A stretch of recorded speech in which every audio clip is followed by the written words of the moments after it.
समाजात घडणाऱ्या घटना पाहण्यासाठी निर्भीड निष्पक्ष चॅनल म्हणजे संपादक संजय कारंडे यांचं Ajinkyatara news channel. Ajinkyatara news चॅनलला लाईक करा, शेअर करा, सबस्क्राईब करा आणि कमेंटही करा. सुनीता धनाजी मोहिते, अहो तुम्हाला जिल्हा परिषद अध्यक्षपद दिलं असतं ना, आम्ही तुमचा सत्कार करायला इथं आलो असतो. हे तुमच्या हक्काचं आहे. कोण झालं जिल्हा परिषदेचा अध्यक्ष? नाव सांगा. कोण झालं? शिंदे. कोण झालं? व्हायला होतं, करार व्हायला होतं, आमच्या बाजूला मंडळाला दायवडे व्हायला होता, किंवा तिकडे जाऊन कोणी मला तर सदस्याचे नाव माहित नाही, महाराष्ट्रावर फिरतोय, व्हायला पाहिजे ना कोणतरी, कोणी व्हायला पाहिजे होते. काय चाललंय साताऱ्यामध्ये?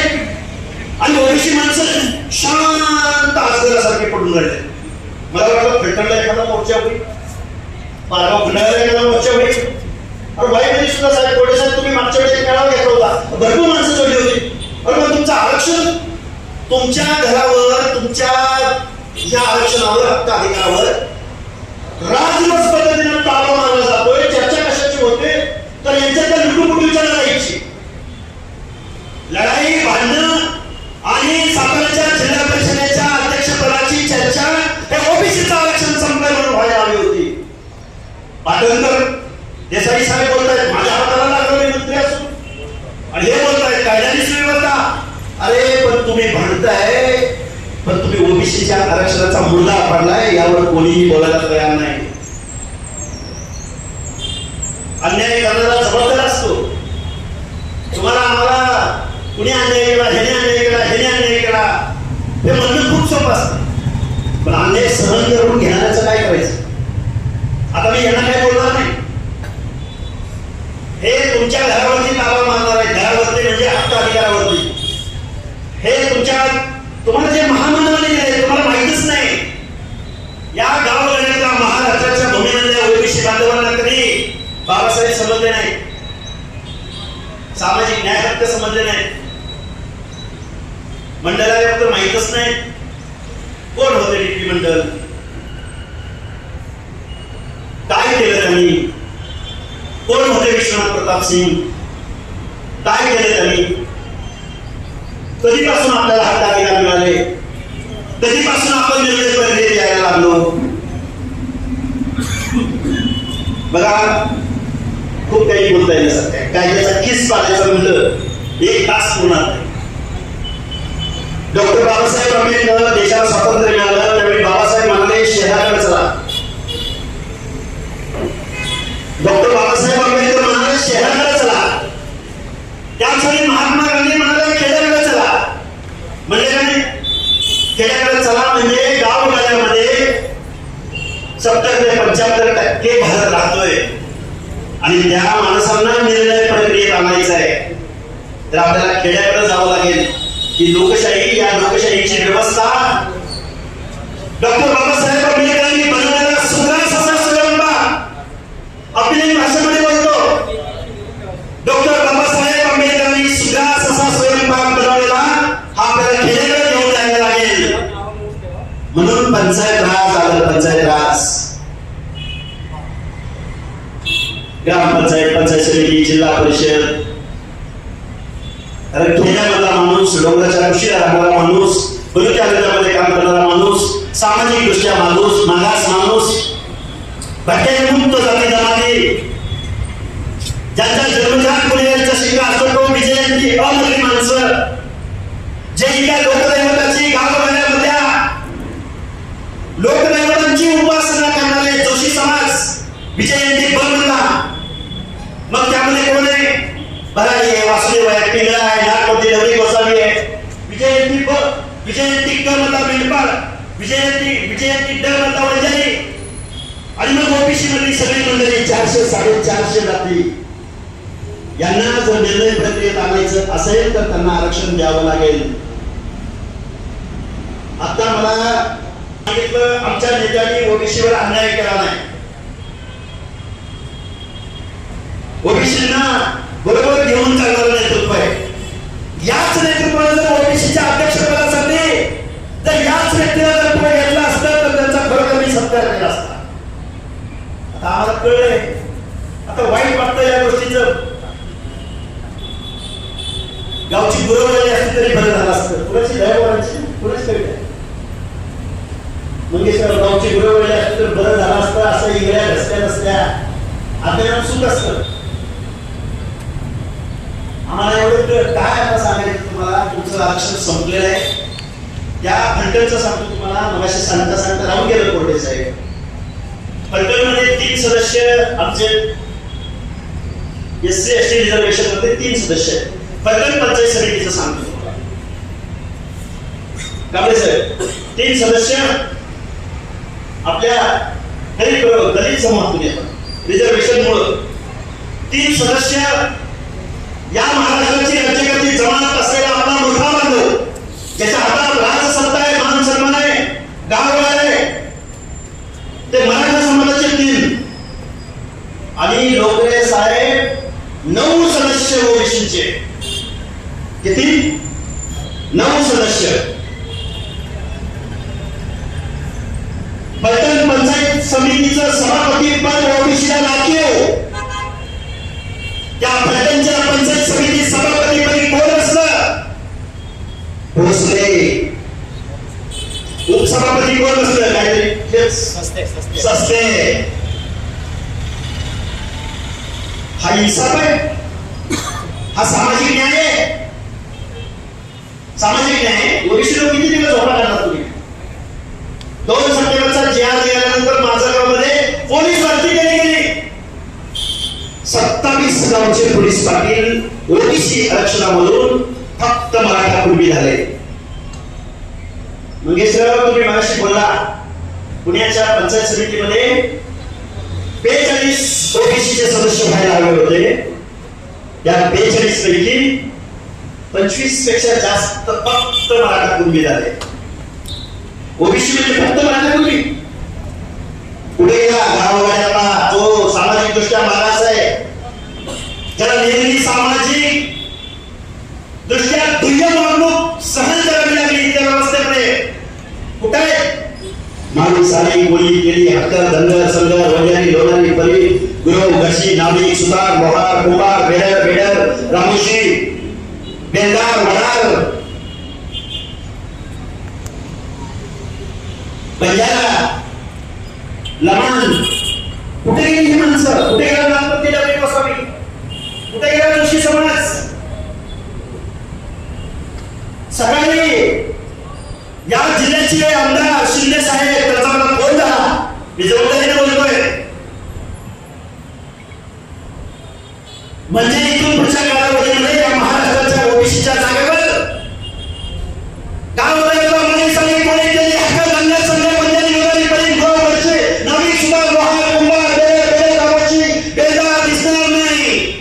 ओबीसीच्या जागेवर फक्त आणि फक्त मराठा कुणबी दिसेल. हा इन्साफ आहे? हा सामाजिक न्याय आहे? हा सामाजिक न्याय कधीही दिसणार नाही. फलटणला झालं, साताऱ्याला झालं, पुण्यामध्ये झालं, पिंपरी चिंचवडमध्ये झालं, अहिल्यानगरच्या महापौर पदाबाबत झालं, छत्रपती संभाजीनगरमध्ये झालं, कोल्हापूरच्या महापौर पदाबाबत झालं. मी आपल्या नगरसेवकाचं बोलतच नाही. कोल्हापूरच्या महापौर राणी निकम, तरुणच्या नगराध्यक्ष दुर्गा देवी चंदाळे, पुण्याचे जिल्हा परिषद अध्यक्ष कोण आहे? वेद हवाले चंदाळे. ओपन म्हणून जिल्हा परिषद अध्यक्ष पुण्याचे. आणि त्यांच्याच घरातील एक माझी माता भगिनी दुर्गा देवी चंदाळे बीडच्या नगराध्यक्ष पदावर ओबीसी मधून निवडून आल्या. इथं अमेरिकेत चळवळीतले तुम्ही महान माणसं म्हणजे काम केलेली अनुभवी माणसा या दुर्गा देवी चंदाळे कुटुंबियांचं ब्लड रिलेशन नेपाळच्या राजघराण्याशी. कुणाशी? नेपाळच्या राजघराण्याशी. काय सामाजिक मागासले कोणाला असेल त्या चंदाळे कुटुंबीय? काय जिजाभाव सहन करावा लागला असेल गाववाड्यामध्ये त्यांना, की ज्यांना सामाजिक मागास वर्गीयाचा अदर बॅकवर्ड क्लास मागास वर्गीयाचा दाखला चंदाळे कुटुंबियाला मिळतो. निकम कुटुंबी यांना मिळतो, आमच्या शिंदे साहेबांना आमदार शिंदे साहेबांच्या पत्नीला मिळतो. काय सामाजिक मागासले पण यांच्यावर ओढवलं असेल. तुम्ही सगळी शून्य मंडळी इथं बसलेले आहात.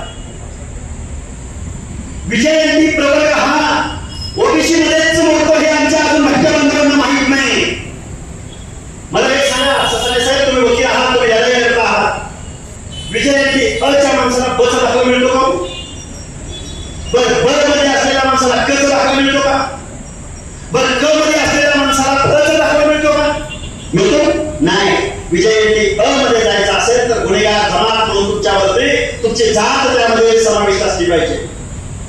तुम्हाला ब चा दाखला पाहिजे असेल तर जोशी समाज म्हणजे स्थलांतरित असणारा समाज, त्याची तुमच्याकडे काहीतरी हॅरिटी असली पाहिजे, इतिहास असला पाहिजे, तुमचा तो पेशा असला पाहिजे. नाही, असं अलाव करत नाही संविधान. मग गावगाड्यामध्ये जो वतनदार राहिला, जागीरदार राहिला, बघा एन डी पाटील एका ठिकाणी म्हणायचे, काय असं संदर्भ नाही येतात आपल्याला. एन डी पाटील म्हणाले होते पुण्याच्या छत्रपती शिवाजी महाराजांच्या पुतळ्याच्या अनावरणाच्या वेळी तिथल्या एका कार्यक्रमात एन डी पाटील बोलले होते. मी काही बोलणार नाही बोलणार, ते माझ्याकडे सगळे संदर्भ आहे. एन डी पाटील बोलले होते, आमच्या बाजूबाजूचं काय झालं म्हणजे लग्नाच्या वेळी आम्ही असं शांतपणे मुली वतनदार देशमुख पाटील म्हणजे रिझर्वेशनचं धोरण येतं. हे नक्की काय चाललंय? हा पुणे शंभर पेटकरांचा महाराष्ट्र आहे, हा समतेचा महाराष्ट्र आहे, हा परभणी महाराष्ट्र आहे, जिथं ओबीसीचं आरक्षण हिरावून घेतलं जातंय. हे न उलगडणारं कोण आहे? या साताऱ्याच्या भूमीमध्ये आला मी छत्रपती शिवाजी महाराजांना प्रमाण म्हणतो. प्रमाण या महाराष्ट्राचा सामाजिक, राजकीय, धार्मिक, सांस्कृतिक महाराष्ट्राचा प्रत्येक माणसाचा छत्रपती शिवाजीचं नाव घेतल्याशिवाय तिच्या कुठल्याही गोष्टीचं पान हलत नाही.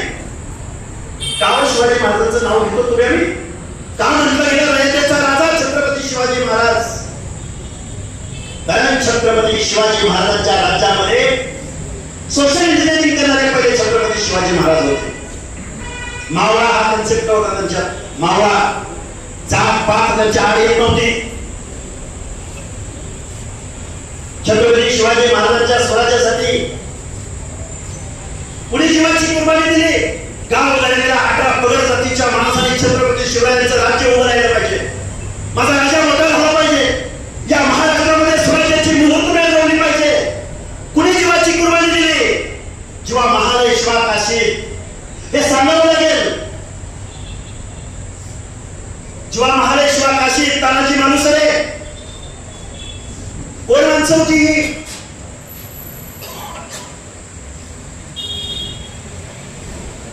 म्हणून आम्ही छत्रपती शिवाजी महाराजांना रयतेचा राजा म्हणतो. जिथं न्यायाचं राज्य होतं, जिथं सगळ्यांना बरोबर घेऊन इथली व्यवस्थेमध्ये सगळ्यांना समान न्याय होता.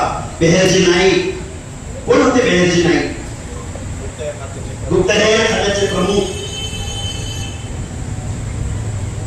काय चाललंय नक्की महाराष्ट्रामध्ये? साताऱ्याची माणसं एवढी घाबरतात, मला हे पहिल्यांदा कळलं आज.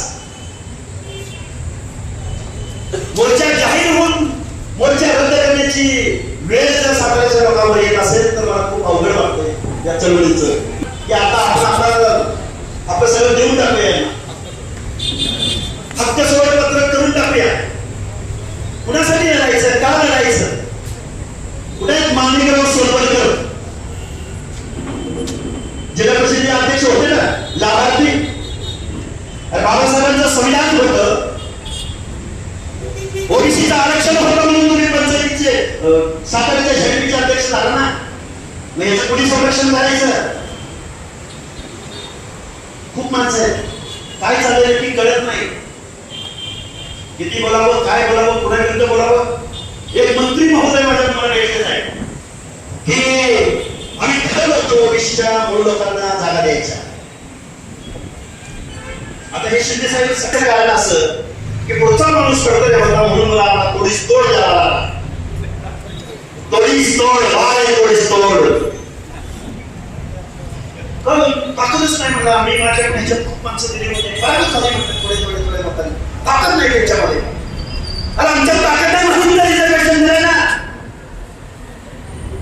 ज्या माणसाने निर्णय प्रक्रिया घेता येणार नाही म्हणूनच रिझर्वेशन दिलं ना. त्या रिझर्वेशनचा मुद्दा पाडणार तुम्ही काय चाललंय नक्की हे. आणि आमदार पदावर असलेल्या माणसांकडून हे वक्तव्य आम्हाला ओबीसीलाच मूळ लोकांना द्यायचं होतं तिकीट पण त्यांना जर दिलं असतं तर पुढच्यानी मग हे दिला होता मग आमच्या जागा गेल्या असत्या म्हणून आम्ही दिलं नाही. एक मंत्री महोदय बोलले मला म्हणजे कांबळे साहेब तुम्ही सुद्धा ध्यान ठेवा उद्या SC ST चं सुद्धा आरक्षण आपल्या हातून हिरावून घेतलं जाऊ शकतं. कसं सांगा तुम्ही निवडून येऊ शकत नाही. तुम्ही निवडून येऊ शकत नाही म्हणून तर तुम्हाला संविधानाने तरतूद केली SC ची लोक गेली पाहिजेत ST ची लोक गेली पाहिजेत OBC ची लोक गेली पाहिजेत अल्पसंख्याकांची लोक गेली पाहिजेत. अरे महामानव अँग्लो इंडियन माणसाला सुद्धा एका माणसाला तरी त्या कायद्याच्या सभागृहात त्यांचाही एक माणूस गेला पाहिजे. अरे काय त्यांची दृष्टी काय त्यांची काम करण्याची पद्धत. खरं सांगू का ही जी माणसं आहेत ना आताची ओबीसीच्या माती घालवणारी जी माणसं आहेत ना ही माणसं जर देशाला स्वातंत्र्य मिळवलं त्यावेळी असते ना यांनी आपल्याला मताचा सुद्धा अधिकार दिला नसता. काय म्हणतोय मी ध्यान देऊ नये मताचा सुद्धा अधिकार दिला नसता तुम्हाला. सगळं पावले लावले वतनदार जागीरदार धरकदार कारखानदार ज्याच्याकडे पैसा आहे ज्याच्याकडे ताल आहे ज्याच्याकडे निवडणूक ताब्यात घेऊन मॅन मनी मसल पॉवरद्वारे जो जिंकू शकतो म्हणजे पहिली तो कॉन्फिडन्स झालं ना. ही लोकशाही आहे हे संविधान आहे. बाबांनो माझी तुम्हाला हात जोडून कळकळीची विनंती आहे. ससाणे साहेब खरंच आपण सोडवतो देऊ टाकाय हक्क सोडवतो कारण ओबीसीला जागा होणार नसेल बोलणार नसेल बोलणाऱ्याला ऐकणार नसेल बोलणाऱ्याच्या पाठीशी उभा राहणार नसेल पण आपण आतून पाहिजे होतो ना. संरक्षणात आपल्याला इथे यावं लागतं. संरक्षणात आम्ही काय बोलतो तर आमचं आरक्षण टिकलं पाहिजे म्हणतो. आम्ही काय म्हणतो तर या कुणबी लोकांच्या मराठा कुणबी बोगस सर्टिफिकेट घेतलेल्यांच्या स्पर्धेमध्ये गावाला ओबीसी टिकू शकत नाही. आणि ज्यांच्यापासून आम्हाला संरक्षण पाहिजे तीच माणसं आम्हाला 270चा जाहीर करून आमच्या उरावर तुम्ही बसवली. आम्ही काय म्हणतोय वी वॉन्ट सोशल जस्टिस. कसली चळवळ आणि कसलं काय आणि कशाचं काय मला वाटलं होतं पेपरमध्ये 1 लाख लोक जमा होतील. आम्हाला वाटलं होतं वाईच्या भागातून पारगाव खडाण्यातून मान खटावून माणसं येतील. नाही लोक आली. आजही आमचा आवाज उठू शकत. गावाच्या गावं आमचे गावाच्या गावं तुम्हाला आमदार व्हायची वेळ येते तुम्हाला खासदार व्हायची वेळ येते त्यावेळी गावाच्या गावाला तुमचा आमदारकीचा खासदारकीचा मार्गाच्या ताड्यावरून वाड्यावरून रस्त्यावरून जातो.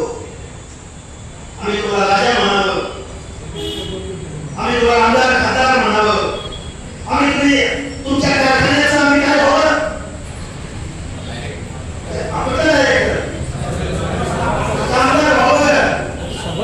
सभासद करून घेतले आणि तुम्ही मागास कसं झाला हो म्हणजे गावगाड्यातलं ओबीसीचं आरक्षण संपुष्टात आलेलं आहे. त्याची प्रयोगशाळा जशी पुणे झाली जशी पिंपरी चिंचवड झाली जशी कोल्हापूर झाली जशी सातारा ही झाली प्रयोगशाळा झाली. 270चा जाहीर निघाला तुमच्या मुलावर बसून निघाला. अरे बाबासाहेबांचं शिक्षण किती बाबासाहेबांचं इथल्या समाज व्यवस्थेमध्ये 2000च्या कुशीतल्या माणसाला सुद्धा न्याय देण्याचं काम बाबासाहेबांनी दिलं. रिझर्वेशन पॉलिसी धोरण पॉलिसीचा मुद्दा पाडण्याचं काम 4थी नापास करण्याच्या सामन्यावरनं तुमचं ओबीसीचं आरक्षण 270च्या जाहीर आताच्या मुख्यमंत्र्यांनी घालवलं. कोण कायद्याचा अभ्यास करण्यामध्ये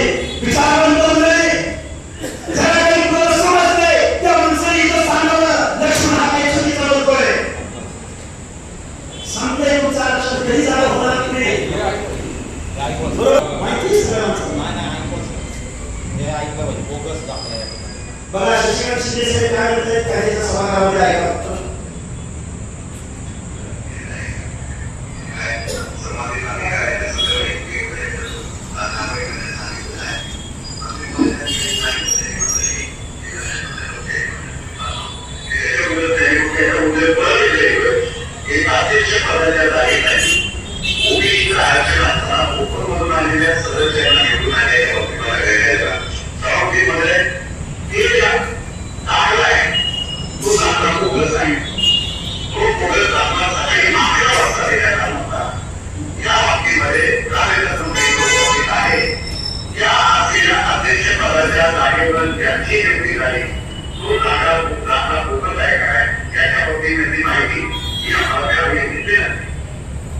तर बरं काय सांगायचंय ओबीसी सातारा जिल्ह्यात आले का नाही कोण आलं कोण जागा कोणासाठी राखली होती मग काय झालं ना साधा प्रश्न आहे. म्हणून माझी सातारा म्हटलं क्रांतिसिंह नाना पाटील नावाचा एक माझा आदर्श निर्माण आमचा माझा म्हणजे आपला सगळ्यांचा कुठं निवडून आले निवडून आले कारण माझी तुम्हाला हात जोडून मिळते. सातारा ही क्रांतिकारकांची भूमी आहे. साताऱ्याच्या भूमीमधून तुम्ही शांत बसाल. हे गेले कधीच केलंय तुमचं आरक्षण आमचे मंगेशरावजी आता एक कोर्टामध्ये केली सुद्धा होत नाही. साधी गेलीवर गेली म्हणजे तागावर तागा तागावर तागा तागावर तागा खूप वाईट परिस्थिती आहे. वाईट आता जसे तुमचं आरक्षण काढून घेतलंय ना सरळ सरळ लोक म्हणतात त्याला दिले आम्हाला करतो आमचा दाखला भरलाय आमचा दाखला भरलाय आम्हाला करतो आमचा दाखला भरलाय आम्हाला करतो प्रत्येक आमचा दाखला भरलाय आम्हाला का नको. ज्या कुणाला आरक्षण पाहिजे मग तो घटनात्मक आयोगामध्ये अभ्यास करतो. मग केंद्रीय मागासवर्ग आयोगामध्ये अभ्यास करतो. मग बहुमताने तो आयोग तो निर्णय शासनाकडे पाठवतो. अशा संविधानिक प्रक्रियेमध्ये मराठा समाजाचं सामाजिक मागासलेपण 3 राज्य मागासवर्ग आयोगाने नाकारले. केंद्रीय मागासवर्ग आयोगाने नाकारले. पुन्हा कायदा केला गेला तर सुप्रीम कोर्टाच्या राजश्री पाटील केस बरोबर आहे का बरोबर का माधुरी काळे 650 जजमेंट आले तरी सुद्धा 2 सप्टेंबरचा जी.आर. निघतो आणि ओबीसीच्या जागा दिवसात तेवढ्या तुमच्या या आरक्षणावरती ताबा मारण्याचं काम इथल्या राजकीय पुढाऱ्यांकडून होते. हे आज नाही होत. हे आज होत नाही. डॉक्टर बाबासाहेब आंबेडकरांना पण हाऊस मध्ये हा प्रश्न विचारला गेला. कोल्हे साहेब हे करावं आपल्या लोकांना म्हणून बोलतोय. बाबासाहेब आंबेडकरांना प्रश्न विचारला. त्यावेळेच्या विधिसभेने प्रश्न विचारला बाबासाहेब तुम्ही एससीला आरक्षण दिलं आम्ही समजू शकतो की त्यांच्या बाबतीमध्ये चुकाचूकपणा पाळला गेला. तुम्ही आदिवासींना आरक्षण दिलं तेही आम्ही समजून घेतलं. डोंगरात राहिले जल जमीन डोंगर दऱ्यामध्ये राहिले त्यांनाही आम्ही समजून घेऊ शकतो. पण बाबासाहेब तुम्ही गावातल्या माळ्याला साड्याला कोल्याला तेल्याला आपल्याला दलियाला संध्याला वंजाला बेरडाला हे नका आरक्षण देतात बाबासाहेब. यावेळी डॉक्टर बाबासाहेब आंबेडकर बोलले. मी आपली भाषेमध्ये बोलतोय समजणाऱ्या भाषेमध्ये बोलतोय. डॉक्टर बाबासाहेब आंबेडकर म्हणाले गावागाड्यातल्या लोकांना मी आरक्षण दिलंय. जे एससी आहे जे एसटी आहे त्यांना मी सूचीबद्ध index schedule tribes schedule caste मी त्यांना आरक्षण दिलंय. त्यांच्या बाबतीत सोशल डिस्क्रिमिनेशन झालं म्हणून मी दिलंय. पण डोंगराच्या कुशीला कुठेतरी केंद्रावर भाग राहतोय बेरडपेड्या रामोशी राहतोय मेंढपाळ राहतोय त्यांना सुद्धा मला शिक्षणाच्या प्रक्रियेत आणायचं आहे. त्यांना सुद्धा मला राजकीय सामाजिक निर्णय प्रक्रियेत आणायचं आहे. त्यांच्या सुद्धा मनामध्ये भावना निर्माण झाली पाहिजे आम्ही या भारताचे नागरिक आहोत, आम्ही या लोकशाहीचे नागरिक आहोत. आम्हाला सुद्धा मान सन्मानाने जगण्याचा हक्क आणि अधिकार आमच्या संविधानाने दिलाय. तर बाबासाहेबांना विरोध झाला. मी मगाशीच एक वाक्य बोललो, ही मंडळी आत्ताची ही ताकदवार मंडळी, निवडणुका आहे, निवडणुकीचा खेळ म्हणलाय खेळ. इथल्या निवडणुका विकत घेणाराच निवडून येतो. एखाद्या गाव वगैरेतल्या बेल समाजातल्या एखाद्या मुलीच्या मनात जर स्वप्न पडलं की मला माझ्या समूहाच्या व्यथा निवेदनाच्या कायद्याच्या सभागृहात मांडायचे आहे, होऊ शकते. एखादी बेल समाजाची मुलगी आमदार होऊ शकते. एवढी फेअर पॉलिसी आहे. कसली लोकशाही? बाबासाहेबांनी सांगितलं होतं, योग्य माणसाच्या हातात जर हे संविधान दिलं तर या देशाचं नंदनवन होईल. पण जर अयोग्य माणसं जर इथं आली तर परत तो मनोवाद, परत 200, 300, 400 वर्षापूर्वीची परिस्थिती परत येऊ शकते. आपल्या हक्काने अधिकाराचं संरक्षण करण्यासाठी मी फक्त राजकारणात बोलतो की काय असं मला वाटतं.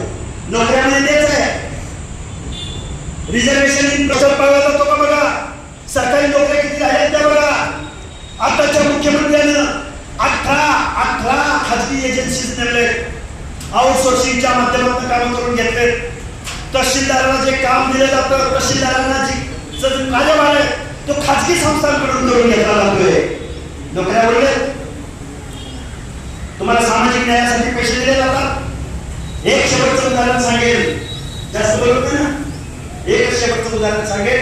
तुम्ही दर्दी मंडळी इथं बसले, संख्येने जरी कमी असला तरी ओबीसीचं आरक्षण कुठंतरी गेलंय, आपल्या हक्काने अधिकार कुठेतरी डावलले, याची थोडी तरी का वेळा त्यांच्या मनाला भावना झाली म्हणून ही माणसं जमलेली आहेत. एक शेवटचं उदाहरण सांगेल आणि मी माझं मनोगत थांबवेल. काय बोलावं, किती बोलावं, कायद्यावर बोलावं, शिक्षणावर बोलावं, हक्काधिकारावर बोलावं, राजकारणावर बोलावं, प्रतिनिधित्वावर बोलावं, रिझर्वेशनवर बोलावं, रोस्टरवर बोलावं, महाजतीवर बोलावं, स्कॉलरशिपवर बोलावं, आर्थिक बजेटवर बोलावं. आणि कशावर बोलायचं आम्ही? जर ऐकणार नसतील, ज्यांच्यासाठी बोलतोय ते पुढे येणार नसतील तर खरंच ससाने साहेब आपल्याला सोडवं खावं लागतंय. बुद्धिण नाही, बुद्धिणच आहे. कालचं एक बजेटरी अधिवेशन झालं, सगळ्या लोकांना माहिती आहे. झालं का बजेटरी अधिवेशन? किती दिवस झाले हे अधिवेशन संपून? आठवडाभर झालं. किती? 5 दिवस झाले संपूर्ण अधिवेशन. पत्रकार बांधव माझ्या समोर उपस्थित आहेत. महाराष्ट्राचं बजेट कितीचं होतं या वर्षीचं? 5,45,400 समथिंग, म्हणजे 7.5 लाख करोड रुपयाचं या वर्षीचं बजेट. महाराष्ट्राचं फुले शाहू आंबेडकरांच्या प्रगत महाराष्ट्राचं बजेट किती होतं? 7.5 लाख करोड रुपयाचं. ओबीसीची लोकसंख्या किती या महाराष्ट्रात? किती? टक्केवारी सांगा.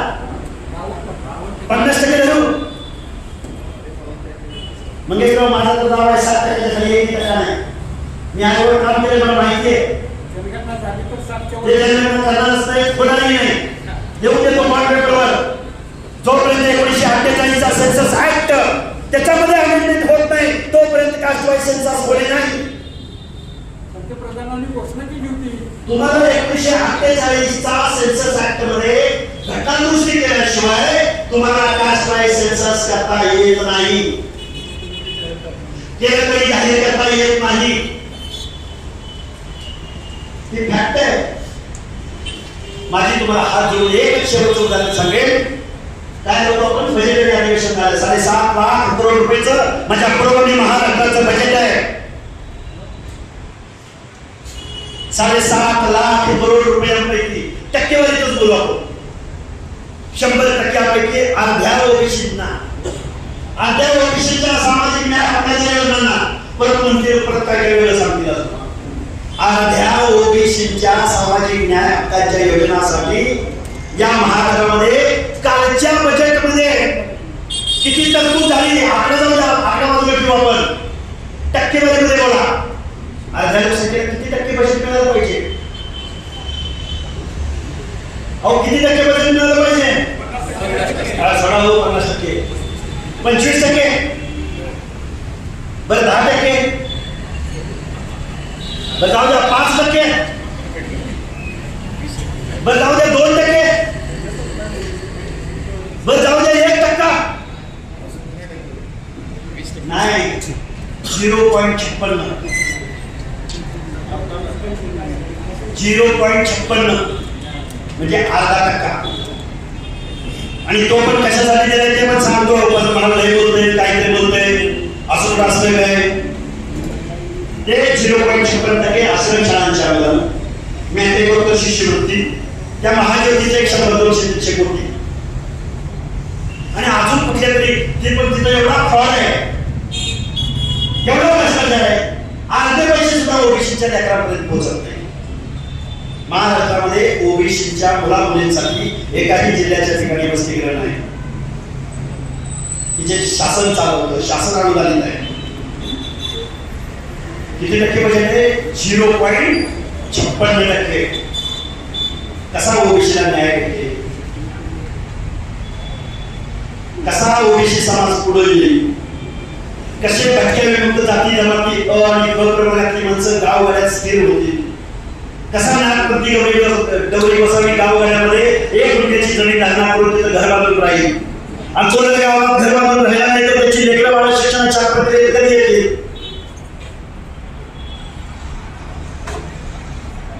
ज्या देशाला बाबासाहेबांनी संविधान दिलं, आजपर्यंत आम्ही आर्थिक नियोजन करतोय. अरे एक रस्ता बांधायचा म्हणलं तर हजारो लाखो करोड रुपये आम्ही देतो.